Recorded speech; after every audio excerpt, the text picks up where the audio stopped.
The Complete Sherlock Holmes by Sir Arthur Conan Doyle. The Sign of the Four. Chapter 12. The Strange Story of Johnathan Small. A very patient man was that inspector in the cab, for it was a weary time before I rejoined him. His face clouded over when I showed him the empty box.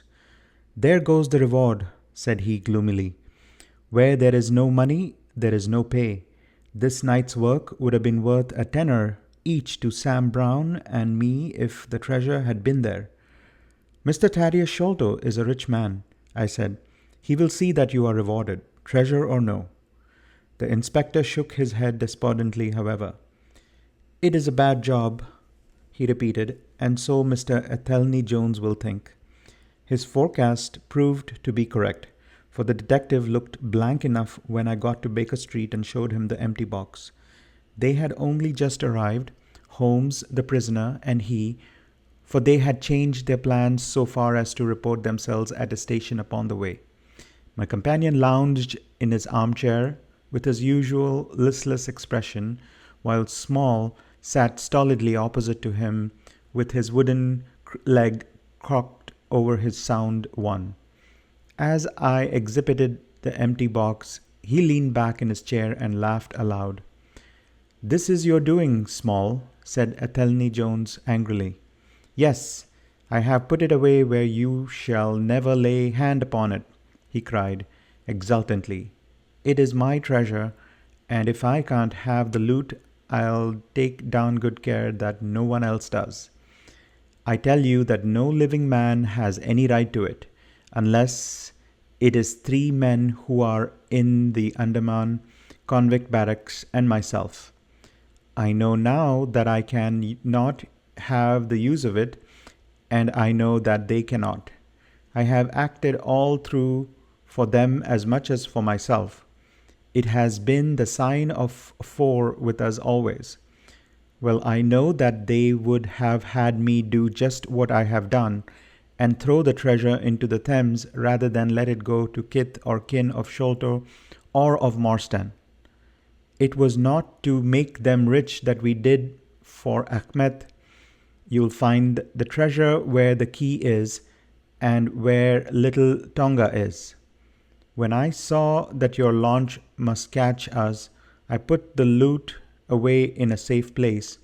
There are no rupees for you this journey." "You are deceiving us, Small," said Athelney Jones sternly. "If you had wished to throw the treasure into the Thames, it would have been easier for you to have thrown the box and all." "Easier for me to throw and easier for you to recover," he answered, with a shrewd, sidelong look. "The man that was clever enough to hunt me down is clever enough to pick an iron box from the bottom of a river.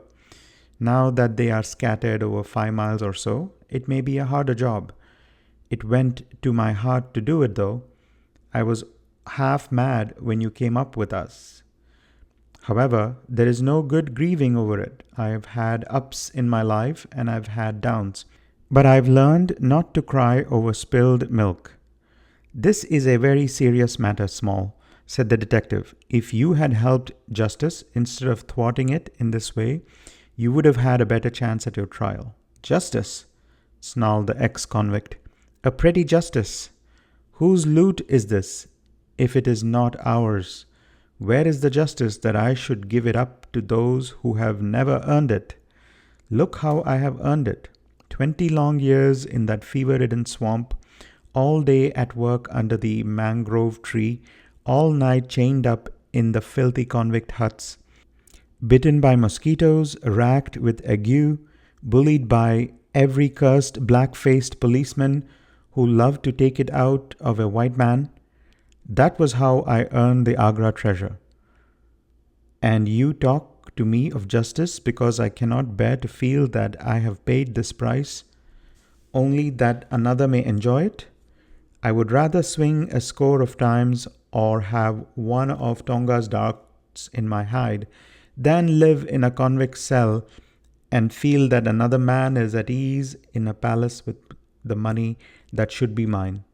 Small had dropped his mask of stoicism And all this came out in a wild whirl of words, while his eyes blazed and the handcuffs clanked together with the impassioned movement of his hands.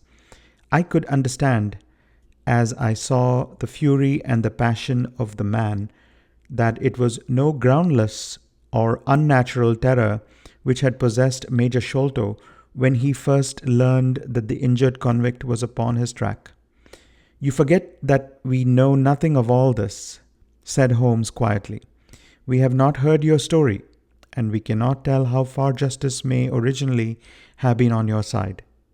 "Well, sir, you have been very fair spoken to me, though I can see that I have you to thank that I have these bracelets upon my wrist. Still, I bear no grudge for that. It is all fair and above board. If you want to hear my story, I have no wish to hold it back. What I say to you is God's truth, every word of it. Thank you. You can put the glass beside me here, and I'll put my lips to it if I am dry. I am a Worcestershire man myself, born near Pershore. I dare say you would find a heap of Smalls living there now if you were to look. I have often thought of taking a look around there, but the truth is that I was never much of a credit to the family, and I doubt if they would be so very glad to see me. They were all steady, chapel-going folk, small farmers, well known and respected over the countryside, while I was always a bit of a rover.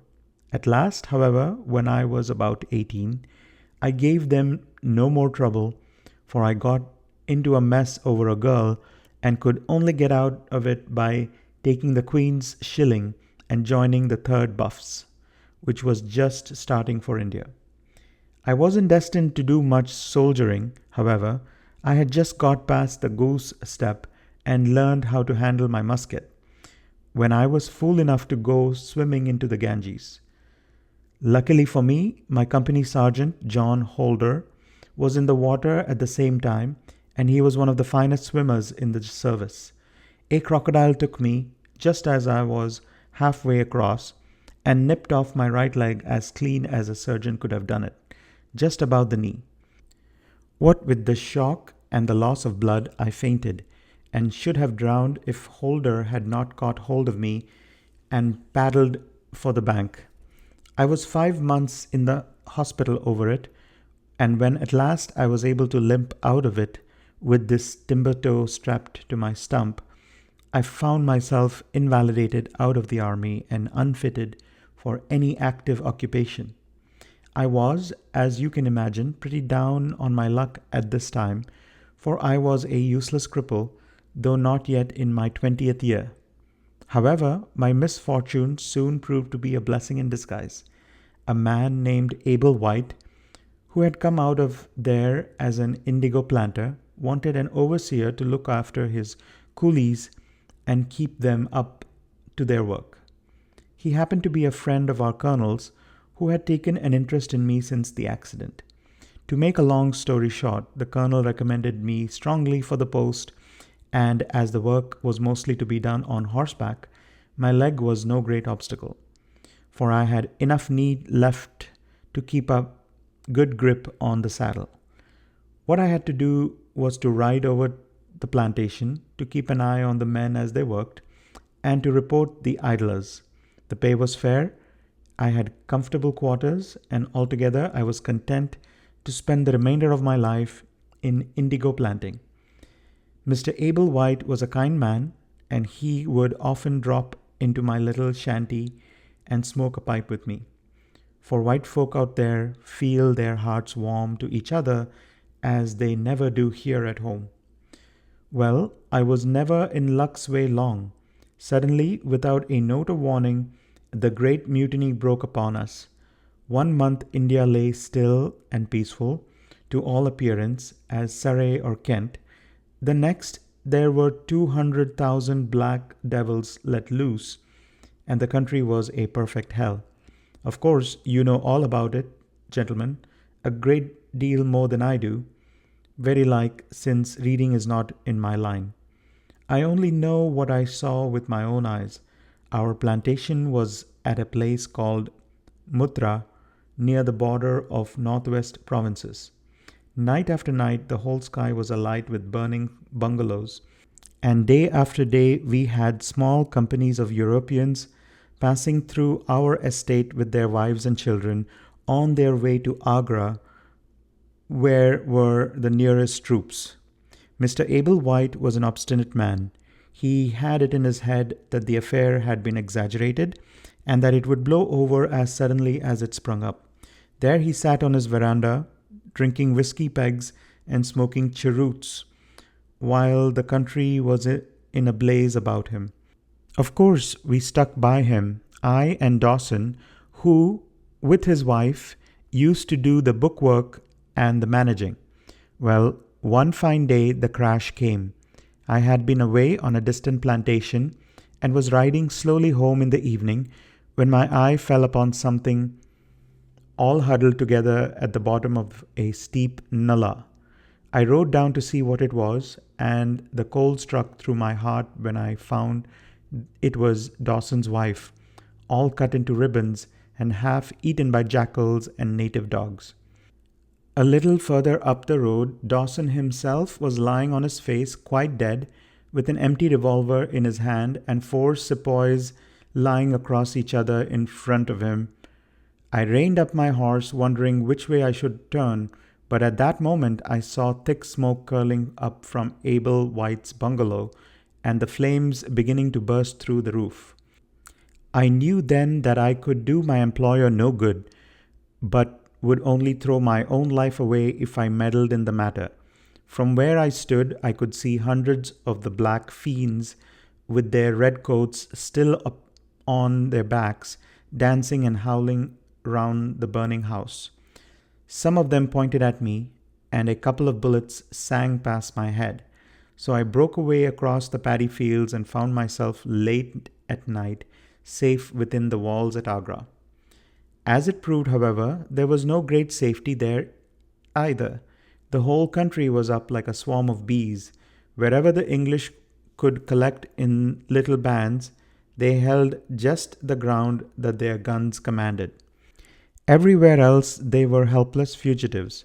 It was a fight of the millions against the hundreds, and the cruelest part of it was that these men that we fought against, foot, horse, and gunners, were our own picked troops, whom we had taught and trained, handling our own weapons and blowing our own bugle calls.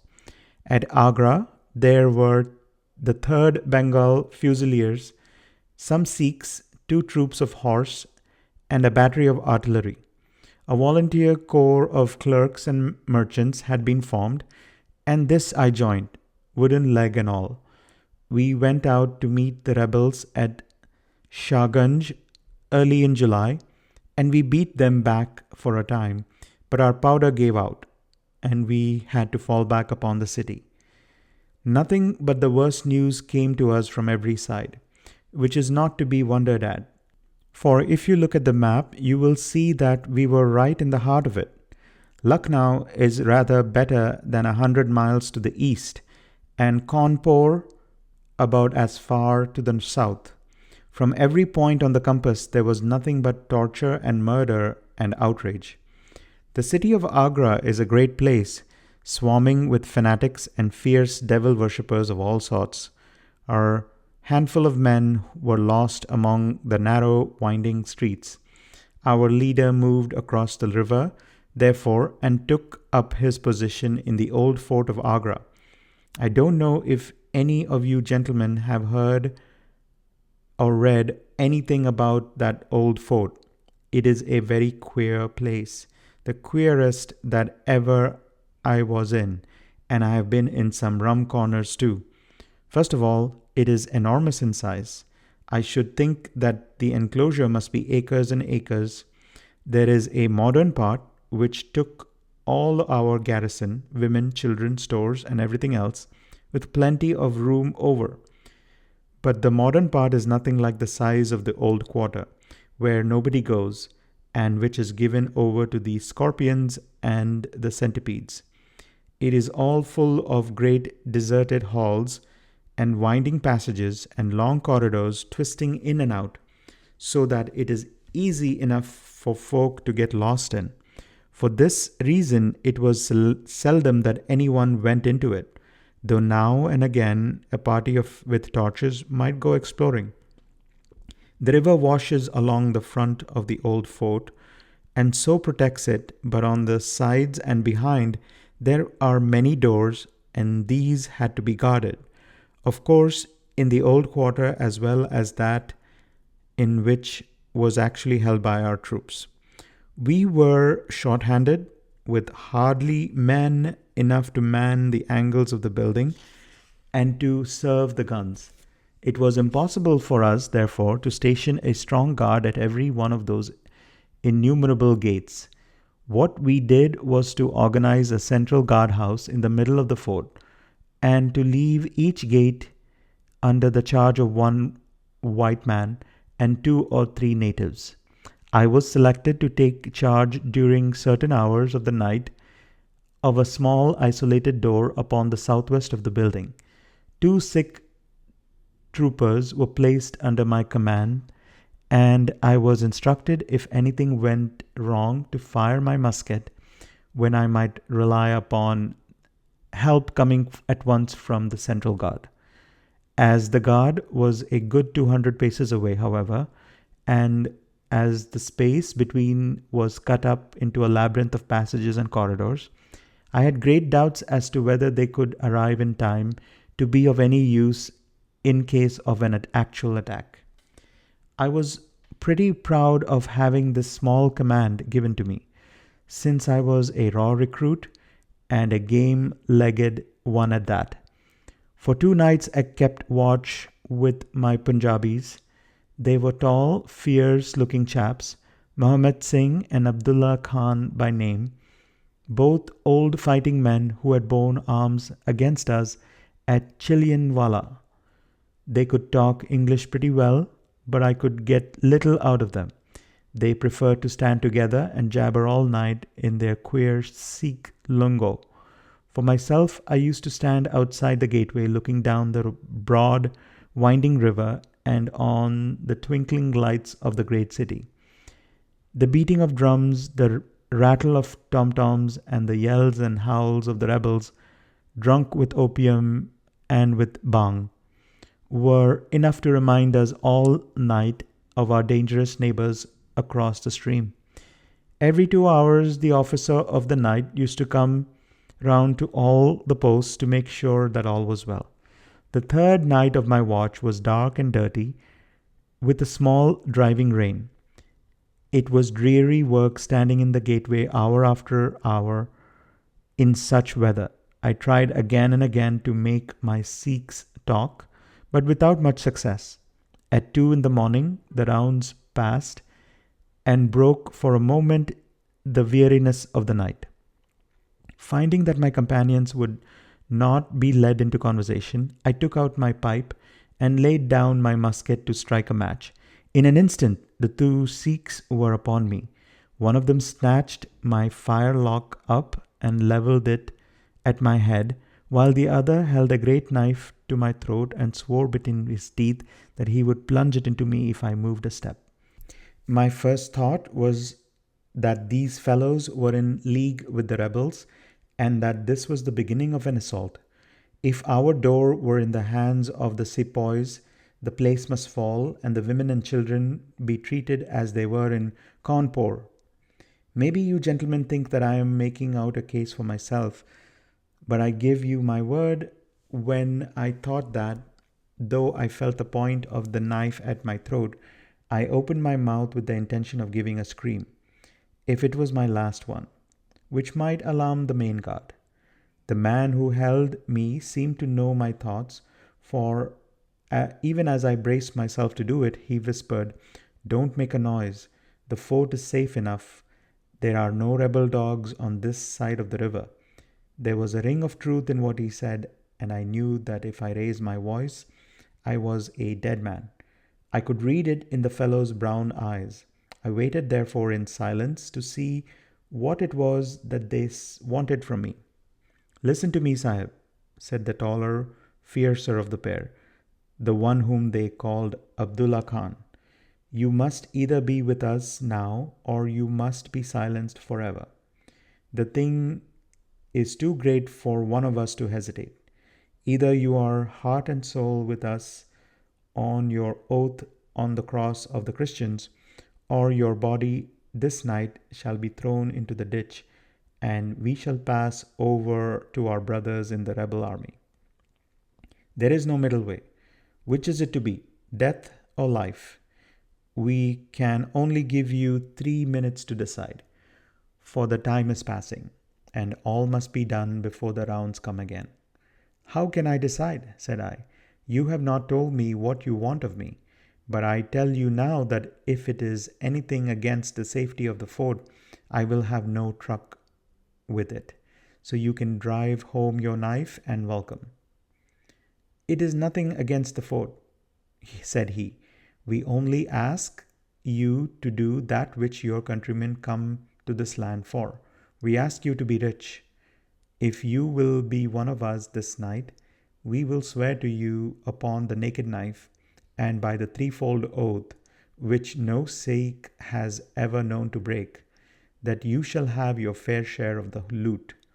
A quarter of the treasure shall be yours. We can say no fairer. But what is the treasure then? I asked. I am as ready to be rich as you can be, if you will but show me how it can be done. You will swear, then, said he, by the bones of your father, by the honor of your mother, by the cross of your faith, to raise no hand and speak no word against us, either now or afterwards? I will swear it, I answered, provided that the fort is not endangered. Then my comrade and I will swear that you shall have a quarter of the treasure, which shall be equally divided among the four of us. There are but 3, said I. No, Dost Akbar must have his share. We can tell the tale to you while we await them. Do you stand at the gate, Muhammad Singh, and give notice of their coming. The thing stands thus, Sahib, and I tell it to you because I know that an oath is binding upon a Firangi, and that we may trust you. Had you been a lying Hindu, though you had sworn by all the gods in their false temples, your blood would have been upon the knife and your body in the water. But the Sikh knows the Englishman, and the Englishman knows the Sikh. Hearken then to what I have to say. There is a Raja in the northern provinces who has much wealth, though his lands are small. Much has come to him from his father, and more still he has set by himself. For he is of a low nature and hoards his gold rather than spend it. When the troubles broke out, he would be friends both with the lion and the tiger, with the sepoy and with the company's Raj. Soon, however, it seemed to him that the white men's day was come, for through all the land he could hear of nothing but of the death and their overthrow. Yet, being a careful man, he made such plans that, come what might, half at least of his treasure should be left to him.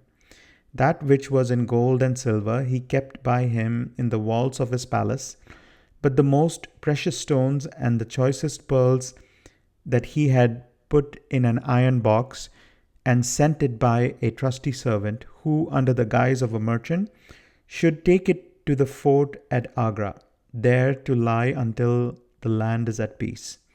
Thus, if the rebels won, he would have his money, but if the company conquered, his jewels would be saved to him. Having thus divided his hoard, he threw himself into the cause of the sepoys, since they were strong upon his borders. By doing this, mark you, Sahib, his property becomes the due of those who have been true to their salt. This pretended merchant, who travels under the name of Ahmed, is now in the city of Agra, and desires to gain his way into the fort. He has with him as traveling companion my foster brother, Dost Akbar, who knows his secret. Dost Akbar has promised this night to lead him to a side postern of the fort, and has chosen this one for his purpose. Here he will come presently, and here he will find Muhammad Singh and myself waiting for him. This place is lonely, and none shall know of his coming. The world shall know of the merchant Ahmed no more, but the great treasure of the Raja shall be divided amongst us. What say you to it, Sahib? In Worcestershire, the life of a man seems a great and a sacred thing, but it is very different when there is fire and blood all round you, and you have been used to meeting death at every turn. Whether Ahmed the merchant lived or died was a thing as light as air to me. But at the talk about the treasure, my heart turned to it, and I thought of what I might do in the old country with it, and how my folk would stare when they saw their ne'er-do-well coming back with his pockets full of gold moidores. I had therefore already made up my mind. Abdullah Khan, however, thinking that I hesitated, pressed the matter more closely. "Consider, Sahib," said he, "that if this man is taken by the commandant, he will be hung or shot, and his jewels taken by the government, so that no man will be a rupee the better for them. Now, since we do the taking of him, why should we not do the rest as well? The jewels will be as well with us as in the company's coffers. They will be enough to make every one of us rich men and great chiefs. No one can know about the matter, for here we are cut off from all men. What could be better for the purpose? Say again then, Sahib, whether you are with us, or if we must look upon you as an enemy." "I am with you heart and soul," said I. "It is well," he answered, handing me back my firelock. "You see that we trust you, for your word, like ours, is not to be broken. We have now only to wait for my brother and the merchant." "Does your brother know, then, of what you will do?" I asked. "The plan is his. He has devised it. We will go to the gate and share the watch with Muhammad Singh." The rain was falling steadily, for it was just the beginning of the wet season. Brown, heavy clouds were drifting across the sky, and it was hard to see more than a stone cast. A deep moat lay in front of our door, but the water was in places nearly dried up, and it could easily be crossed. It was strange to me to be standing there with these two wild Punjabis waiting for a man who was coming to his death. Suddenly my eye caught the glint of a shaded lantern at the other side of the moat. It vanished among the mound heaps, and then appeared again, coming slowly in our direction. "Here they are," I exclaimed. "You will challenge him, Sahib, as usual," whispered Abdullah. "Give him no cause for fear. Send us in with him, and we shall do the rest, while you stay here on guard. Have the lantern ready to uncover, that we may be sure that it is indeed the man." The light had flickered onwards, now stopping and now advancing, until I could see two dark figures upon the other side of the moat. I let them scramble down the sloping bank, splash through the mire, and climb halfway up to the gate before I challenged them. "Who goes there?" I said in a subdued voice. "Friends," came the answer. I uncovered my lantern and threw a flood of light upon them. The first was an enormous Sikh with a black beard, which swept nearly down to his cummerbund. Outside of a show, I have never seen so tall of a man.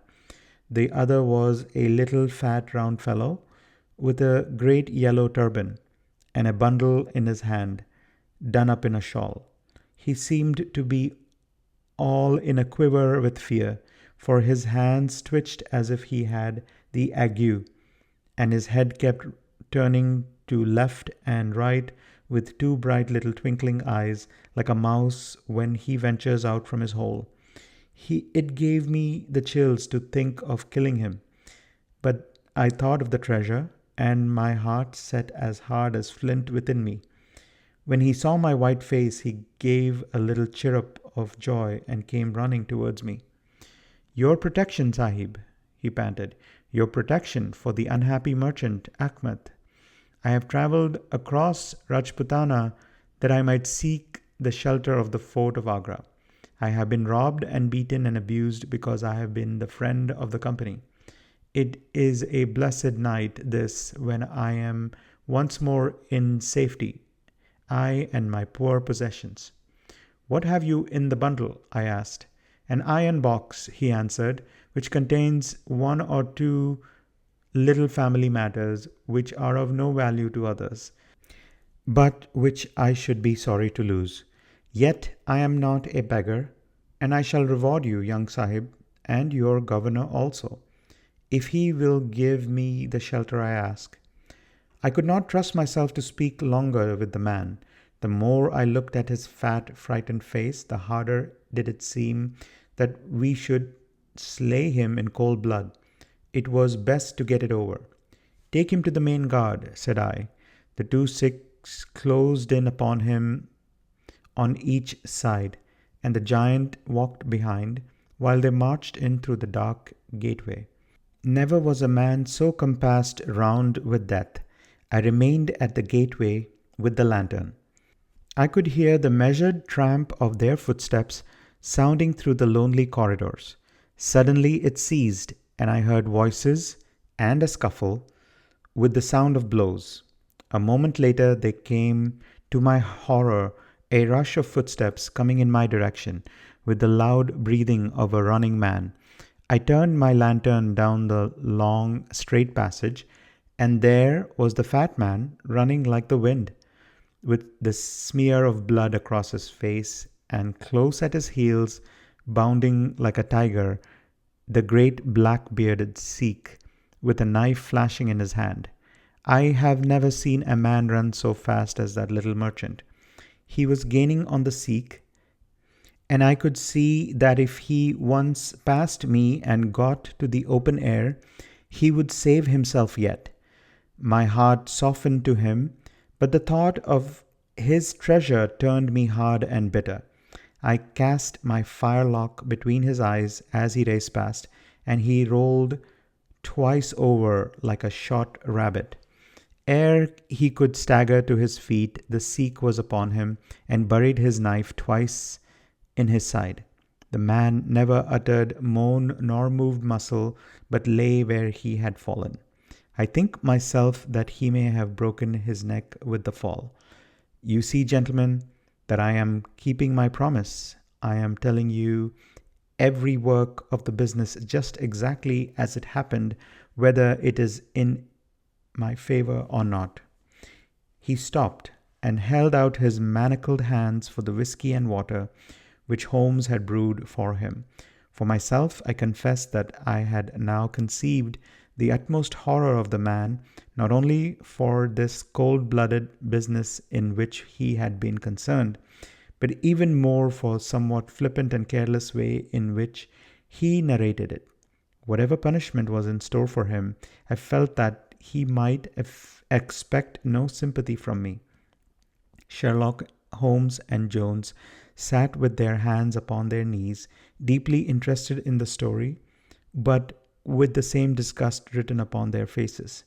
He may have observed it, for there was a touch of defiance in his voice and manner as he proceeded. It was all very bad, no doubt, said he. I should like to know how many fellows in my shoes would have refused a share of this loot when they knew that they would have their throats cut for their pains. Besides, it was my life or his when once he was in the fort.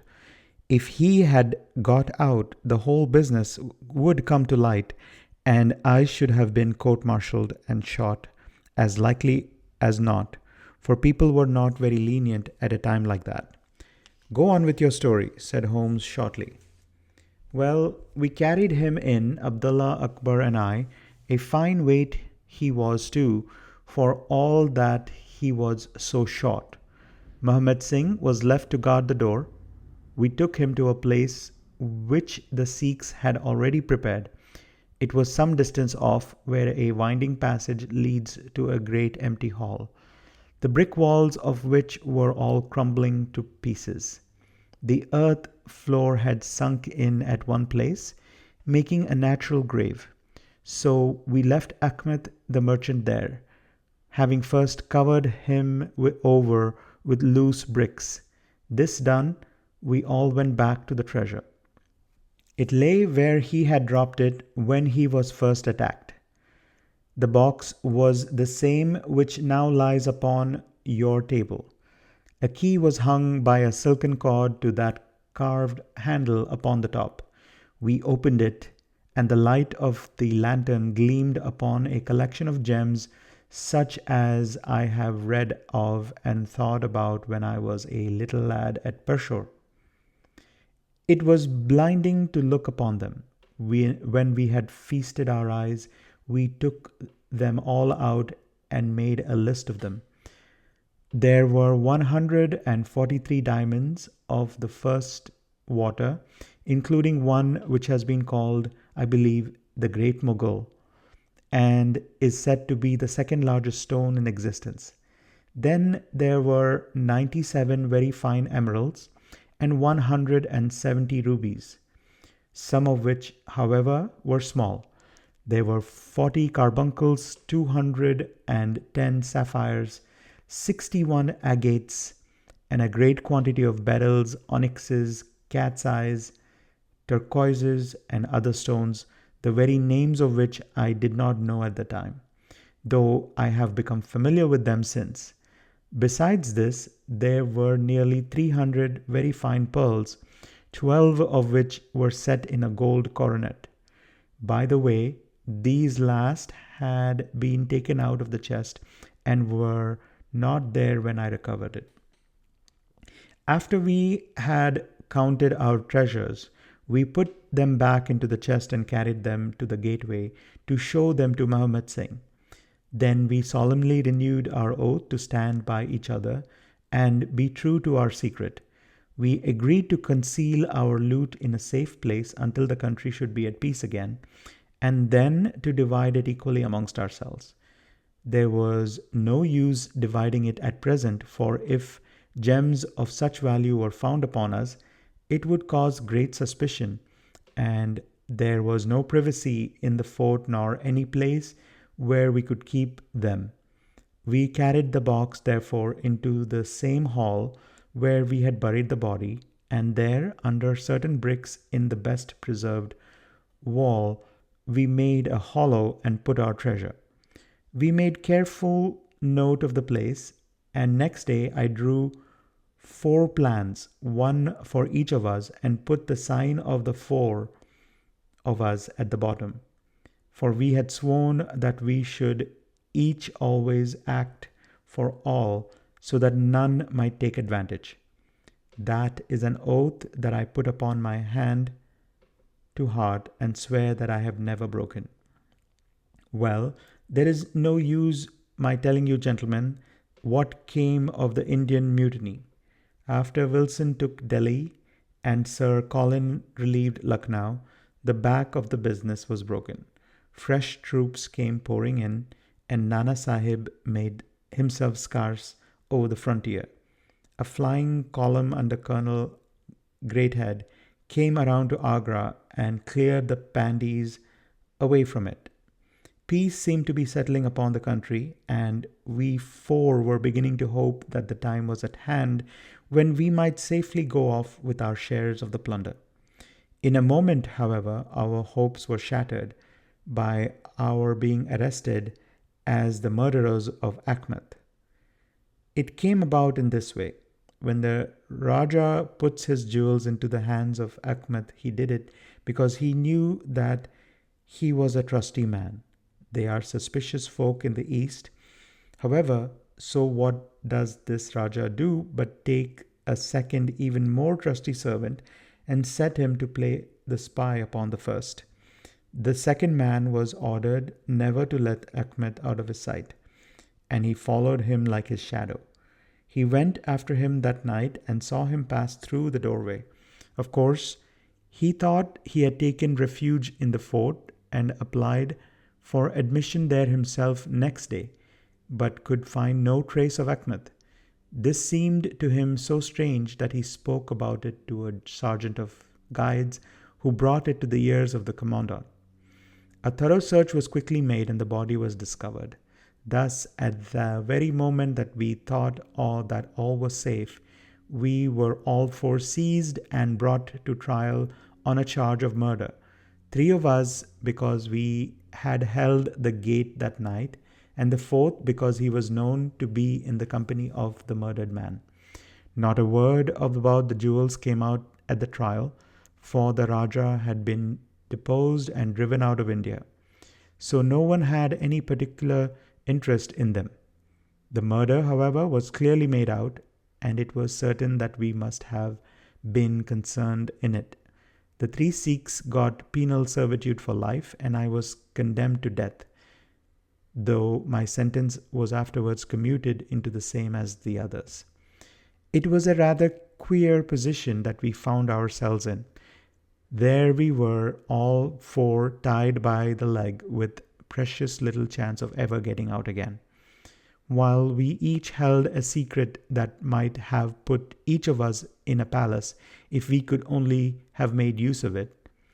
It was enough to make a man eat his heart out to have to stand the kick and the cuff of every petty little jack in office, to have rice to eat and water to drink, when that gorgeous fortune was ready for him outside, just waiting to be picked up. It might have driven me mad, but I was always a pretty stubborn one, so I just held on and bided my time. At last it seemed to me to have come. I was changed from Agra to Madras, and from there to Blair Island in the Andamans. There are very few white convicts at this settlement, and as I had behaved well from the first, I soon found myself a sort of privileged person. I was given a hut in Hopetown, which is a small place on the slopes of Mount Harriet, and I was left pretty much to myself. It is a dreary, fever-stricken place, and all beyond our little clearings was infested with wild cannibal natives, who were ready enough to blow a poisoned dart at us if they saw a chance. There was digging and ditching and yam planting and a dozen other things to be done. So we were busy enough all day, though in the evening we had little time to ourselves. Among other things, I learned to dispense drugs for the surgeon and picked up a smattering of his knowledge. All the time I was on the lookout for a chance of escape, but it is hundreds of miles from any other land, and there is little or no wind in those seas, so it was a terribly difficult job to get away. The surgeon, Dr. Somerton, was a fast, sporting young chap, and the other young officers would meet in his rooms of an evening and play cards. The surgery, where I used to make up my drugs, was next to his sitting room, with a small window between us. Often, if I felt lonesome, I used to turn out the lamp in the surgery, and then, standing there, I could hear their talk and watch their play. I am fond of a hand at cards myself, and it was almost as good as having one to watch the others. There was Major Sholto, Captain Morstan, and Lieutenant Bromley Brown, who were in command of the native troops, and there was the surgeon himself and 2 or 3 prison officials, crafty old hands who played a nice, sly, safe game. A very snug little party they used to make. Well, there was one thing which very soon struck me, and that was that the soldiers used always to lose and civilians to win. Mind, I don't say that there was anything unfair, but so it was. These prison clasps had done little else than play cards ever since they had been at the Andamans, and they knew each other's game to a point, while the others just played to pass the time and threw their cards down anyhow. Night after night, the soldiers got up poorer men, and the poorer they got, the more keen they were to play. Major Sholto was the hardest hit. He used to play in notes and gold at first, but soon it came to notes of hand and for big sums. He sometimes would win for a few deals just to give him heart, and then luck would set in against him worse than ever. All day he would wander about as black as thunder, and he took to drinking a deal more than was good for him. One night he lost even more heavily than usual. I was sitting in my hut when he and Captain Morstan came stumbling along on the way to their quarters. They were bosom friends, those two, and never far apart. The Major was raving about his losses. "It's all up, Morstan," he was saying as they passed my hut. "I shall have to send in my papers. I am a ruined man." "Nonsense, old chap," said the other, slapping him upon the shoulder. "I've had a nasty facer myself, but—" That was all I could hear, but it was enough to set me thinking. A couple of days later, Major Sholto was strolling on the beach, so I took the chance of speaking to him. "I wish to have your advice, Major," said I. "Well, Small, what is it?" he asked, taking his cheroot from his lips. "I wanted to ask you, sir, who is the proper person to whom hidden treasure should be handed over? I know where 500,000 worth lies, and as I cannot use it myself, I thought perhaps the best thing that I could do would be to hand it over to the proper authorities, and then perhaps they would get my sentence shortened for me." "500,000, Small?" he gasped, looking hard at me to see if I was in earnest. "Quite that, sir, in jewels and pearls. It lies there ready for anyone, and the queer thing about it is that the real owner is outlawed and cannot hold property, so that it belongs to the first comer." "To government, Small," he stammered. "To government." But he said that in a halting fashion, and I knew in my heart that I had got him. "You think, then, sir, that I should give the information to the Governor-General?" I said quietly. Well, you must not do anything rash, or that you might repent. Let me hear all about it, Small. Give me the facts." I told him the whole story, with small changes so that he could not identify the places. When I had finished, he stood stock still and full of thought. I could see by the twitch of his lip that there was a struggle going on within him. "This is a very important matter, Small," he said at last. "You must not say a word to anyone about it, and I shall see you again soon." 2 nights later, he and his friend Captain Morstan came to my hut in the dead of the night with a lantern.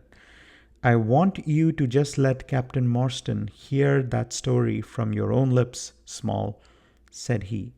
I repeated it as I told it before. "It rings true, eh? It's good enough to act upon?" Captain Morstan nodded. "Look here, Small," said the Major. "We have been talking it over, my friend here and I, and we have come to the conclusion that this secret of yours is hardly a government matter, after all, but it is a private concern of your own, which of course you have the power of disposing of as you think best. Now the question is, what price would you ask for it? We might be inclined to take it up and at least look into it, if we could agree as to the terms." He tried to speak in a cool, careless way, but his eyes were shining with excitement and greed. "Why, as to that, gentlemen," I answered, trying also to be cool, but feeling as excited as he did, "there is only one bargain which a man in my position can make.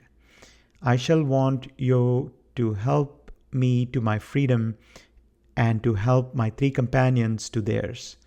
We shall then take you into partnership, and give you a fifth share to divide between you." Said he, "a fifth share, that is not very tempting."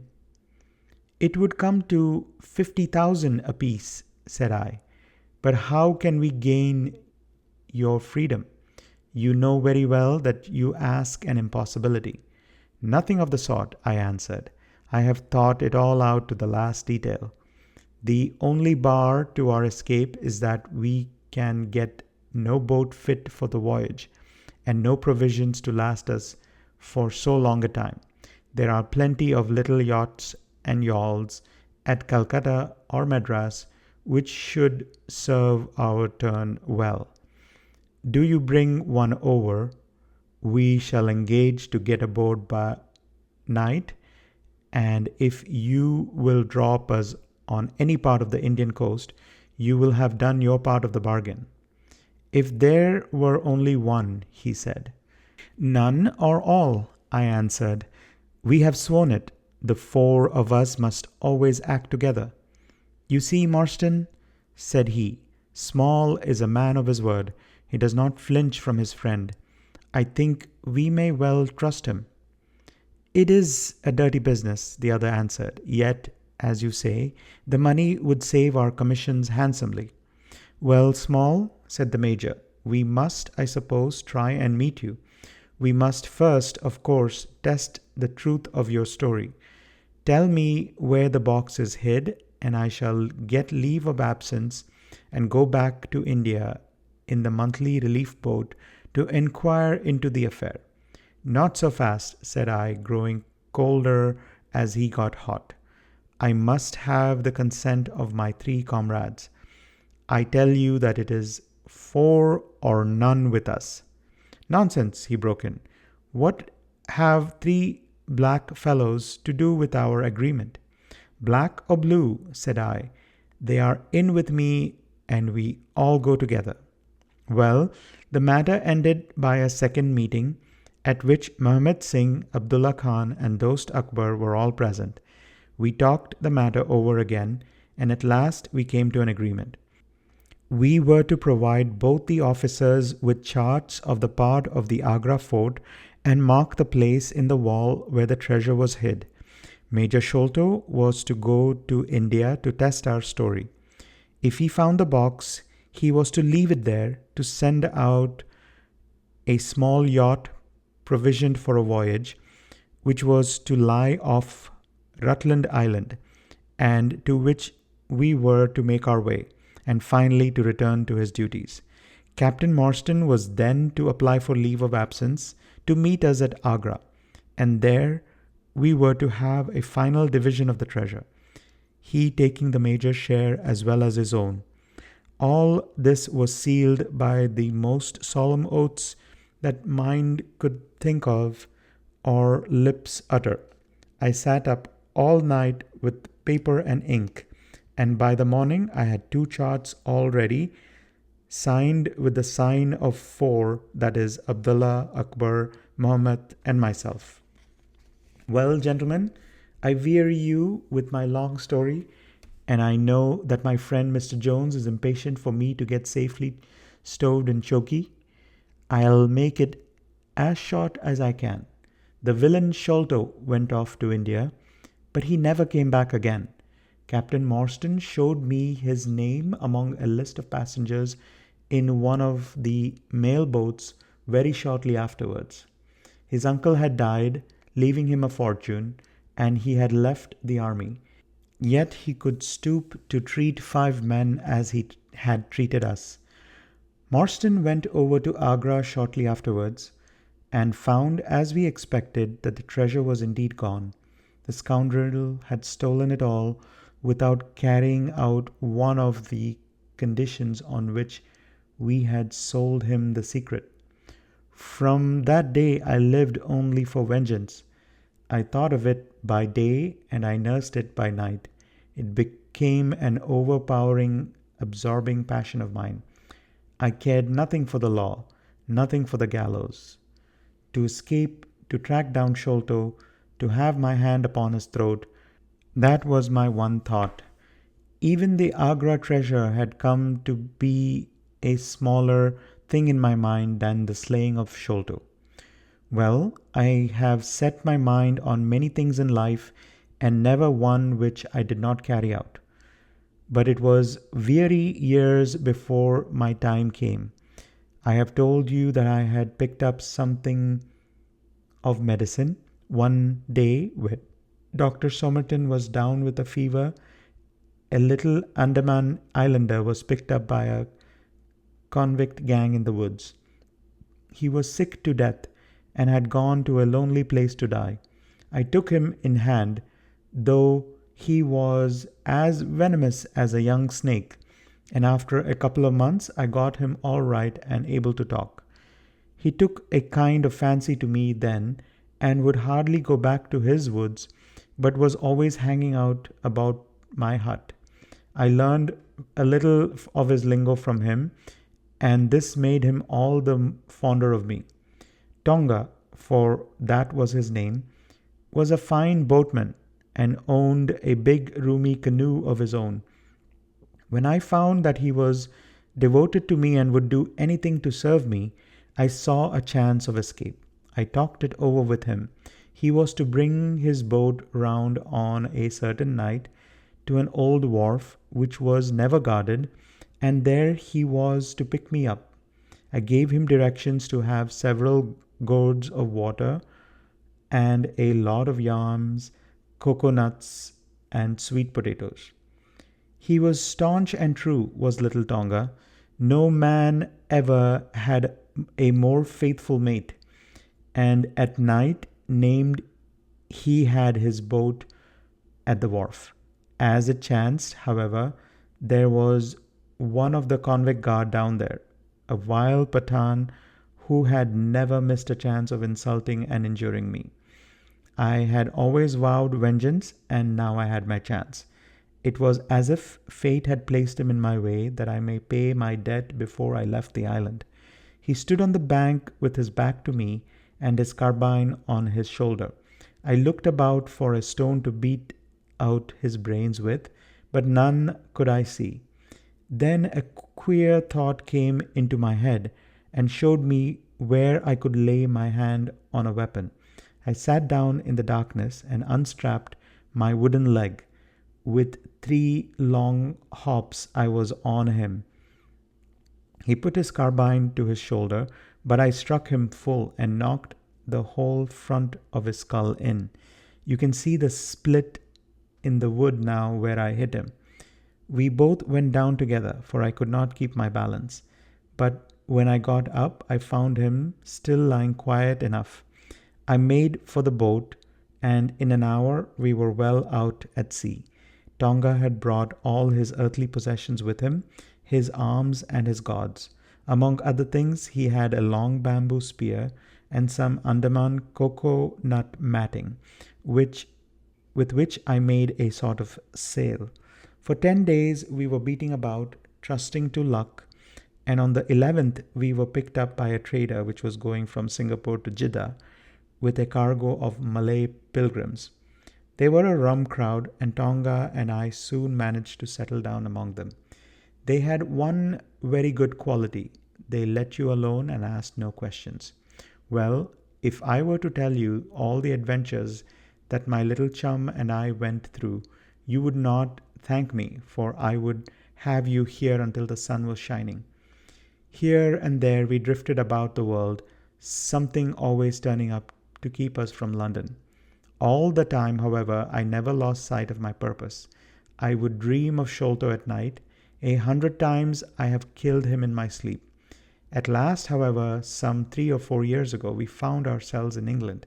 I had no great difficulty in finding where Sholto lived, and I set to work to discover whether he had realized the treasure, or if he still had it. I made friends with someone who could help me. I name no names, for I don't want anyone else in a hole. And I soon found that he had still the jewels. I then tried to get at him in many ways, but he was pretty sly, and he had always 2 prize fighters besides his sons and his Khitmutgar on guard over him. One day, however, I got word that he was dying. I hurried at once to the garden, mad that he should slip out of my clutches like that, and looking through the window, I saw him lying in his bed, with his sons on each side of him. I'd have come through and taken my chance with the three of them, only even as I looked at him, his jaw dropped, and I knew that he was gone. I got into his room that same night, though, and I searched his papers to see if there was any record of where he had hidden the jewels. There was not a line, however, so I came away bitter and savage as a man could be. Before I left, I bethought me that if I ever met my Sikh friends again, it would be a satisfaction to know that I had left some mark of our hatred. So I scrawled down the sign of the four of us as it had been on the chart, and I pinned it on his bosom. It was too much that he should be taken to the grave without some token of the men whom he had robbed and befooled. We earned a living at this time by my exhibiting poor Tonga at fairs and other such places as the Black Cannibal. He would eat raw meat and dance his war dance, so we always had a hatful of pennies after a day's work. I still heard all the news from Pondicherry Lodge, and for some years there was no news to hear, except that they were hunting for the treasure. At last, however, came what we had awaited for so long. The treasure had been found. It was up at the top of the house in Mr. Bartholomew Sholto's chemical laboratory. I came at once and had a look at the place, but I could not see how with my wooden leg I was to make my way up to it. I learned, however, about a trapdoor in the roof, and also about Mr. Sholto's supper hour. It seemed to me that I could manage the thing easily through Tonga. I brought him out with me with a long rope wound round his waist. He could climb like a cat, and he soon made his way through the roof. But as ill luck would have it, Bartholomew Sholto was still in the room to his cost. Tonga thought he had done something very clever in killing him, for when I came up the rope, I found him strutting about as proud as a peacock. Very much surprised was he when I made at him with the rope end and cursed him for a little bloody thirsty imp. I took the treasure box and let it down, then slid down myself, having first the sign of the four upon the table, to show that the jewels had come back at last to those who had most right to them. Tonga then pulled up the rope, closed the window, and made off the way he had come. I don't know that I have something else to tell you. I had heard a waterman speak of the speed of Smith's launch, the Aurora, so I thought she would be a handy craft for our escape. I engaged with old Smith and was about to give him a big sum if he got us safe to our ship. He knew, no doubt, that there was some screw loose, but he was not in our secrets.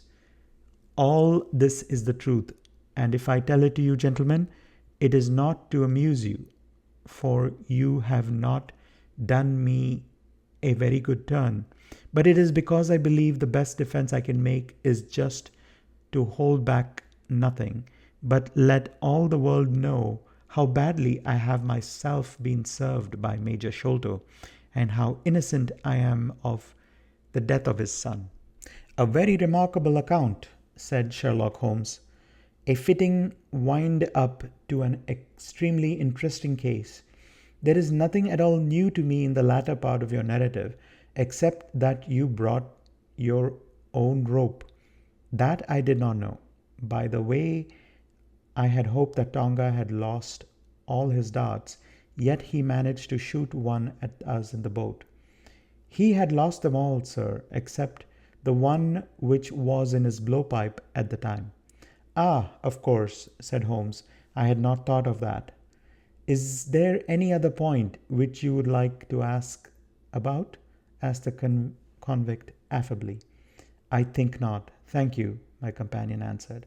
Well, Holmes, said Athelney Johns, you are a man to be humoured, and we all know that you are a connoisseur of crime.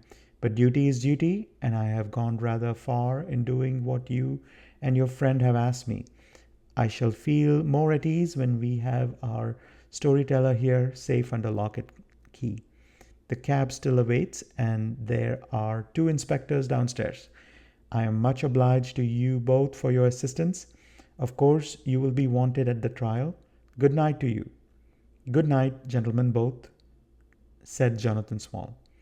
You first, Small, remarked the wary Jones as they left the room. I'll particular care if you don't club me with your wooden leg, whatever you may have done to that gentleman at the Andaman Isles. Well, and there is the end of our little drama, I remarked, after we had sat some time smoking in silence. I fear that it may be the last investigation in which I shall have the chance of studying your methods. Miss Morstan has done me the honor to accept me as a husband in prospective. He gave a most dismal groan. I feared as much, said he. I cannot really congratulate you. I was a little hurt. Have you any reason to be dissatisfied with my choice? I asked. Not at all. I think she's one of the most charming young ladies I ever met, and might have been most useful in work as we have been doing. She had a decided genius that way. Witness the way in which she preserved that Agra plan from all the other papers of her father. But love is an emotional thing, and whatever is emotional is opposed to that true cold reason which I place above all things. I should never marry myself, lest I bias my judgment. I trust, I said, laughing, that my judgment may survive the ordeal, but you look weary. Yes, the reaction is already upon me. I shall be as limp as a rag for a week. Strange, said I, how terms of what in another man I should call laziness alternate with your fits of splendid energy and vigor. Yes, he answered, there are in me the makings of a very fine loafer, and also of a pretty spry sort of fellow. I often think of those lines of old Goethe. Schade, dir Natur, einen, Mensch schuf. Denn, würdigen, Mann, und Schelmen der Stoff. By the way, apropos of this Norwood business, you see that they had, as I surmised, a confederate in the house, who could be none other than Lal Rao, the butler. So Jones actually has the undivided honor of having caught one fish in his great haul. The division seems rather unfair, I remarked. You have done all the work in this business. I get a wife out of it. Jones gets the credit. Pray, what remains for you? For me, said Sherlock Holmes, there still remains the cocaine bottle, and he stretched his long white hand up for it. The end.